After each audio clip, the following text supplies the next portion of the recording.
बाबा आगे के प्रश्नों के लिए हम अपने ही मित्र बुधराम अग्रवाल जी को बुलाएंगे। जैसा कि आप जानते ही हैं, काफी पहले से उनकी श्रेष्ठ कामों में बहुत रुचि रही और इस दर्शन के लगभग सभी साहित्य के प्रकाशन में उनकी बहुत महत्वपूर्ण भागीदारी रही है। आगे के प्रश्न बिहार भाई पूछेंगे। ठीक।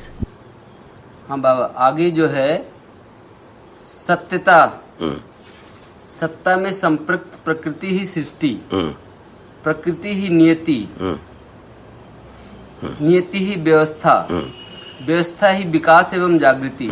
यहाँ तक पूरा कर दें जी। अच्छा, क्या कहा? सत्ता में संपर्क प्रकृति ही सृष्टि, संपूर्ण सृष्टि। वो सृष्टि ये रहेगी, लय होते ही नहीं। अभी तक अपने सिर में ये भूत चढ़ा है, सृष्टि स्थिति लय होता है। अपने दिमाग में क्या चढ़ा है? सृष्टि होता है, लय होता है, स्थिति होती है। ऐसा ही अपने को अपने दिमाग में भरा हुआ है। उसमें जो है ना परिणतियां होती हैं, लय होती नहीं।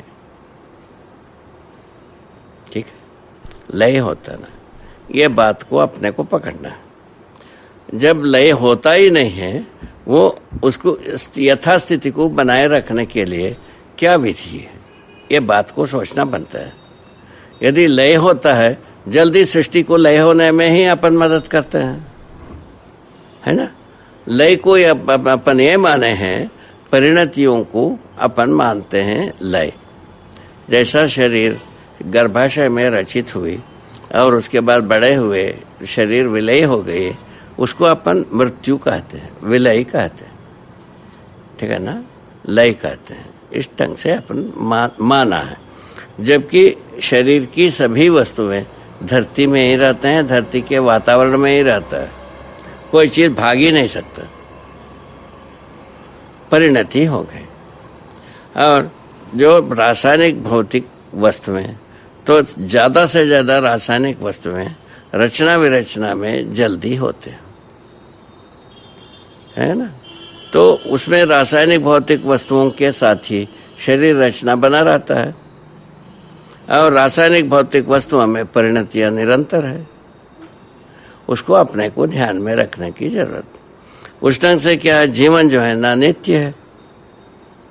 जीवन नित्य होने के आधार पर हम निरंतर अपने को बनाए रख सकते हैं, क्योंकि आगे शरीर यात्रा में भी हमको यही चाहिए। जो जागृति की रास्ता है वो हमको यही चाहिए, ज्ञान की रास्ता है यही चाहिए, ज्ञान संपन्न शिक्षा की रास्ता है वही चाहिए, और निरंतर व्यवस्था में जीना है ये व्यवस्था ही चाहिए। ऐसे बात आती है, ठीक है ना।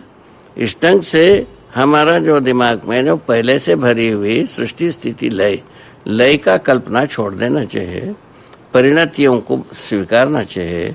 परिणतियां रासायनिक भौतिक सीमा में होते हैं, इसको भी स्पष्ट कर लेना चाहिए। जीवन में कोई परिणतियां नहीं होती हैं।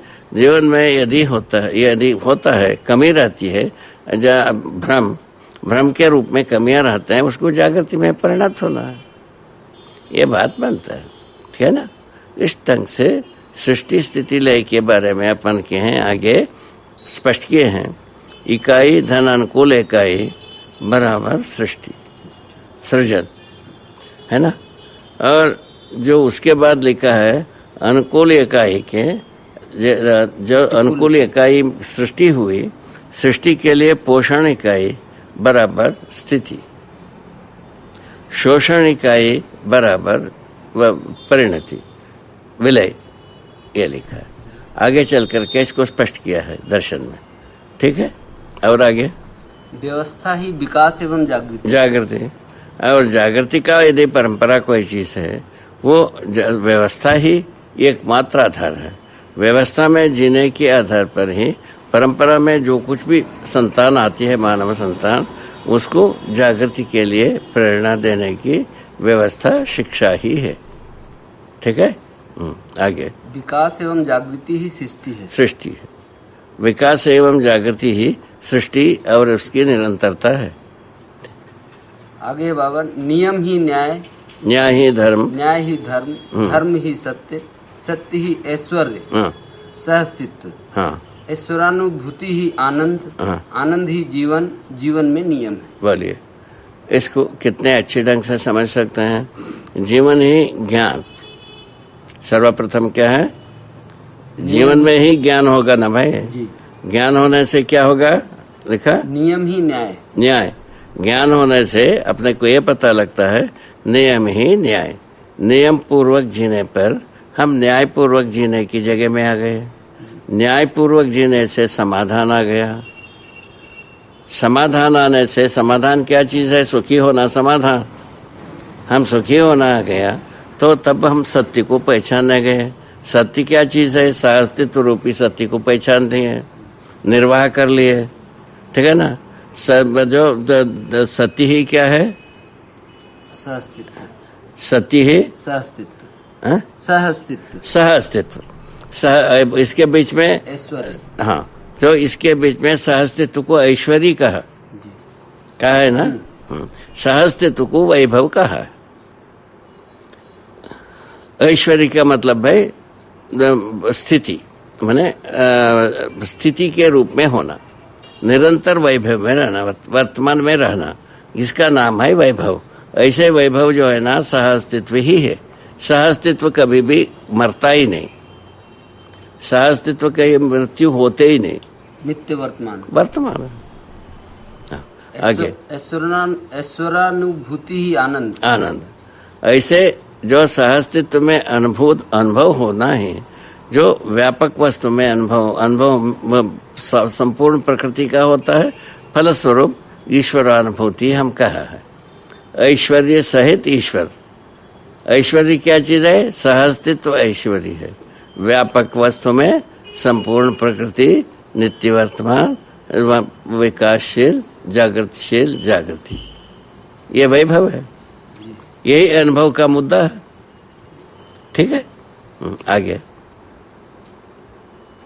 भ्रमित मनुष्य कर्म करते समय स्वतंत्र एवं फल भोगते समय परतंत्र है। परतंत्र।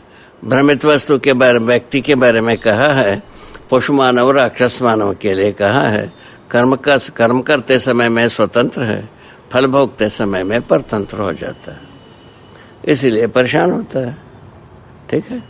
जबकि जागृत मानव जो कर्म करते समय में भी स्वतंत्र है, फल भोगते समय में भी स्वतंत्र है, ठीक है। ये लिखा है ना। हाँ, लिखा है।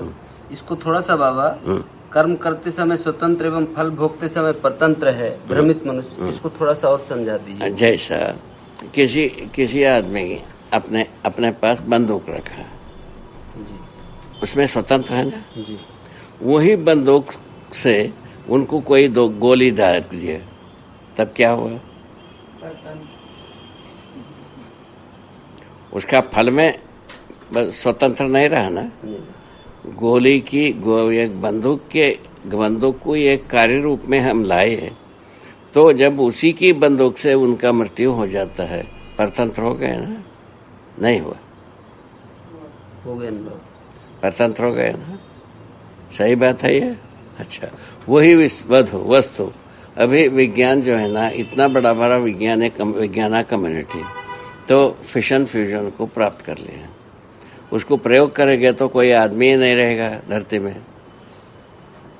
ये परतंत्र हो गए ना, उसी से अपने किए हुए से ही परतंत्र हो गए। बोलिए सब। अभी इसी प्रकार से जितने भी नियति विरोधी, मानव विरोधी जितने भी फल परिणाम निकलते हैं, उसको भोगने में परतंत्र हो जाता है, विवश है, द्वेषता बनती, ठीक। आगे, मानव शरण। अगला, मानव का शरण, अखंड सामाजिकता। बोलिए, अखंड सामाजिकता ही एकमात्र शरण है। पहले अपन क्या मानते रहे, ईश्वर ही शरण है, अपन मानते रहे ना। अभी क्या मानते हैं, सुविधा संग्रह ही शरण है। आज के मानव सुविधा संग्रह को शरण मानता है, इसके पहले हम ईश्वर को शरण मानते रहे, ठीक है। अभी हम क्या कर रहे हैं, अखंड समाज ही मानव का शरण है। कई को अखंड समाज में न्यायपूर्वक जीना बनता है, नियम पूर्वक जीना बनता है, समाधान पूर्वक जीना बनता है, समृद्धि पूर्वक जीना बनता है, स्वर्गतुल्य विधि से जीना बनता है। इसीलिए अखंड समाज ही हमारा शरण है, ये लिखा है। कितना बढ़िया। इसमें शायद किसी को तकलीफ हो तो शुरुआत हो जाए और स्पष्ट हो जाए। ठीक है बाबा। मानवीय व्यवस्था, मानवीयता। मानवीय व्यवस्था में क्या चीज है? कुछ भी नहीं है, केवल मानवीयता है। मानवीयता निरंतर प्रकट रहना है। क्या चीज है वो? त्वा सहित व्यवस्था, समग्र व्यवस्था में भागीदारी। मानवत्व सहित व्यवस्था में जीना और समग्र व्यवस्था में भागीदारी करना, ये दोनों चीज प्रकट हो जाती है, प्रमाणित हो जाता है। निरंतर जो है ना, मानवत्व है। मानवीयता ही एकमात्र शरण है। ये तो हो चुका है बाबा। व्यक्ति में पूर्णता, क्रिया पूर्णता और आचरण पूर्णता है ना। तो क्या हुआ? जीवन में क्रिया पूर्णता, हाँ, आचरण पूर्णता। अभी मानवीयता में क्या चीज रहती है? क्रिया पूर्णता रहता ही है। माने समाधान पूर्वक जीना बनता ही, न्याय पूर्वक जीना बनता ही है, ठीक है ना। नियंत्रण पूर्वक जीना बनता है, नियम पूर्वक जीना बनता है। समाधान पूर्वक जीने से इतना सब आ गए। अब क्या बचा है भाई? अखंड समाज सार्वभौम व्यवस्था के रूप में जीना। सार्वभौम व्यवस्था के रूप में जीने के लिए सत्य इम्पोर्ट होता है। सत्य आती है। सत्य क्या चीज है? सह अस्तित्व, परम सत्य। सह अस्तित्व सूत्र व्याख्या रूप में ही हम सार्वभौम व्यवस्था में जी पाते हैं। अखंड समाज रूप में ही हम मानवीयतापूर्ण विधि से जी पाते हैं। माने अखंड समाज सूत्र व्याख्या में ही मानवीयतापूर्ण विधि से जी पाते हैं। अखंड समाज रूप में ही जी पाते हैं। अखंड समाज ना हो, मानवीयतापूर्ण जीवन ना होते ही नहीं। सूत्र व्याख्या ना हो, अखंड सूत्र ना हो, अखंड समाज सूत्र वो व्याख्या ना हो, ऐसे ढंग से हम समाधान पूर्वक जी ही नहीं सकते। हमारा संपूर्ण समाधान अखंड समाज सूत्र होगी, व्याख्या होगी। क्या बात, क्या बात, कैसा पकड़ है? इसको थोड़ा सा अच्छा पकड़ो। ये बहुत काम की है, ये बहुत ज्यादा काम की है। अब आप कह रहे हैं अखंड समाज जब तक नहीं होगा, ऐसा कह रहे हैं? क्या कह रहे हैं? वही अभी देखो ना, अपन सुनाने में कितना दूरी हो गई। मैं ही बता रहा हूँ, आप हम समाधान पूर्वक जीने से वो अखंड समाज का सूत्र होगी, व्याख्या होती रहेगी, इसीलिए मल्टीप्ले होगी। ये मैं ही कह रहा हूँ। उसकी परंपरा होगी। ठीक है ना? ठीक है। अभी देखिए, तुम्हारा बोलने में क्या आ गए? जब तक अखंड समाज नहीं होगा तब तक समाधान ही नहीं होगा, ऐसा आप कह रहे हो। ऐसा नहीं है, ठीक है। हम जहाँ समाधानित हुए तो हम अखंड समाज सूत्र व्याख्या में ही जीते हैं, इसीलिए वो मल्टीप्ले होता है। यही मानवीयता है। मानवीयता पूर्वक जिए बिना, ठीक है ना, ये मल्टीप्ले होने की बातें नहीं है। इसीलिए पहले कहा है भाई, जो जीवो जीने दे, सर्वप्रथम नारा वही है। तो हमारा जीने देने का क्या मतलब है भाई? हम दूसरे को हम समाधान पूर्वक जीने योग्य बनाते हैं, तब जीने दिया। ये हम किए बिना हम जी नहीं सकते। हम प्रमाणित होने का विधि ये है, दूसरे को जीने दिया, हम जागृत हुए, इसका प्रमाण हुआ। इसका अर्थ ये हुआ बाबा, एक व्यक्ति भी समाधानित होता है तो अखंड समाज के लिए वो स्रोत बनता है। बोलिए, स्रोत बनता है। इतना ही बात। वही आगे चल करके लिखा ही है, ठीक है। अगला है बाबा, समाज में पूर्णता। हाँ, क्या बोले? समाज में पूर्णता।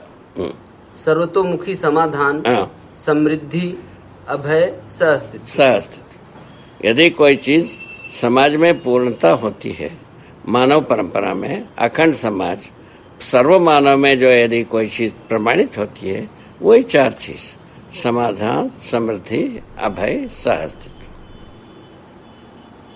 ठीक है। अब उसको अपन शुरू किए। ये जो इसी से जीवन मूल्य तृप्त होती है।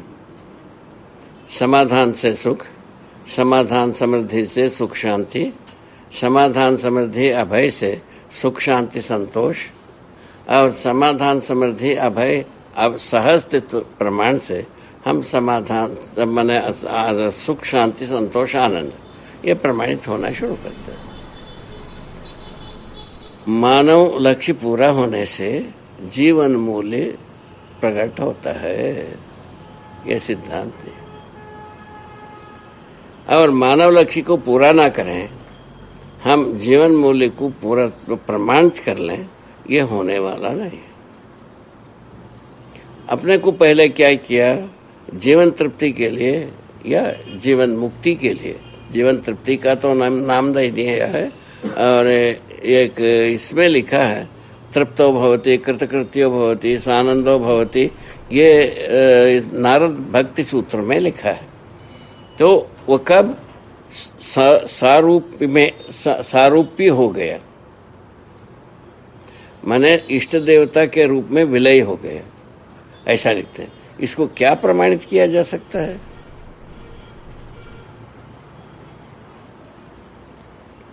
भक्ति का अंतिम चोट में यह लिखा है, इष्ट देवता के रूप में स्वयं परिणत हो जाना।